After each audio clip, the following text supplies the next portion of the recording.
yet. A set piece undoing Egypt. And the opening goal. And it is Salah. And it is wide. Lays it off for Marmoush. Oh, it's a lovely floated ball. It's flicked on. Schubert with fine. Sejamos diretos, ninguém, absolutamente ninguém, esperava que isso acontecesse desse jeito, nessa proporção, não desse time da Bélgica, porque antes desse confronto no BC Place, em Vancouver, os Diabos Vermelhos estavam sendo silenciosamente descartados. 2 jogos disputados, 2 empates, um contra o Egito, outro contra o Irã com 10 homens. Eles não tinham marcado um único gol que pudessem chamar de seu.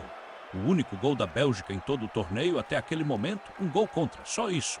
Era esse o ataque belga em 2026. Um time recheado de estrelas da Premier League, titulares de Champions League e um dos melhores meio-campistas da geração, e estavam sendo superados por seleções muito abaixo deles no ranking. A Nova Zelândia, por sua vez, chegou com algo a provar. Os Alouites tinham um empate contra o Irã e uma derrota apertada para o Egito, uma derrota que ainda doía, porque eles chegaram a abrir o placar. E essa é a história cruel da Nova Zelândia em toda a Copa do Mundo que disputaram.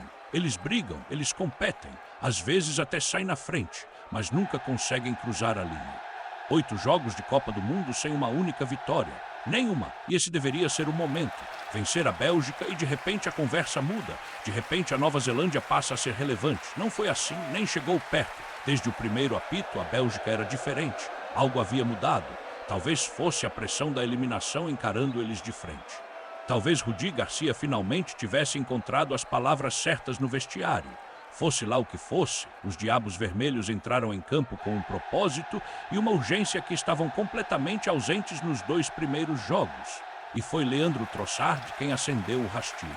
O ponta do Arsenal tinha sido o jogador mais consistente da Bélgica e aos 28 minutos ele provou exatamente o porquê.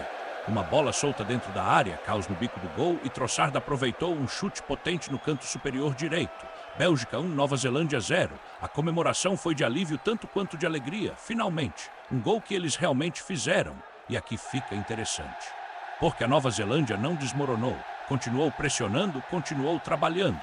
Max Crocombe fez defesas extraordinárias, uma delas em chute de Kevin De Bruyne, que levantou o banco belga das cadeiras. Mas os Alouites simplesmente não conseguiam converter seus momentos e a Bélgica foi apertando o cerco progressivamente. Então veio o segundo tempo e a Bélgica detonou completamente a partida. Minuto 50, Trossard de novo. Seu segundo gol na noite, uma finalização clínica de rebote dentro da área, encaixando com calma no lado esquerdo da rede. Um doblete para o homem do Arsenal e de repente a Bélgica tinha mais fôlego. O placar marcava 2-0 e o sonho do torneio para a Nova Zelândia estava desbotando rapidamente. Mas espera, porque a história desse jogo não é só a Bélgica marcando, é como eles dominavam. Em determinado momento do segundo tempo, a contagem de chutes da Bélgica estava em 18-0. A Nova Zelândia não havia registrado uma única tentativa ao gol. Isso não é uma partida. É treino de finalização. A diferença de qualidade, de vontade, de disciplina tática era esmagadora. Minuto 66 e Kevin De Bruyne lembrou ao mundo exatamente quem ele é. Com 34 anos, jogando pelo Napoli agora, havia questionamentos sobre se De Bruyne ainda tinha algo para oferecer nesse nível. Ele respondeu de forma contundente. Um rebote cai para ele à distância, sem ângulo, sem chute óbvio, sem nenhum convite, e ele ainda assim impulsiona para o canto inferior esquerdo com precisão brutal.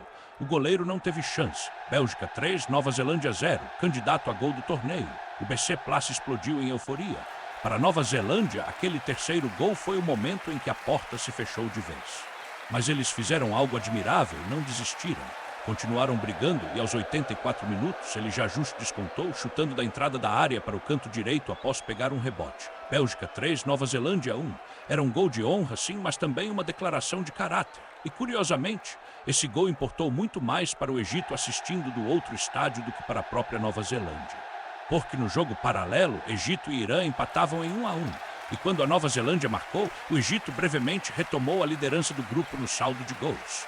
Mas a liderança durou menos de um minuto, porque a Bélgica respondeu quase imediatamente. Minuto 86, Romelu Lukaku.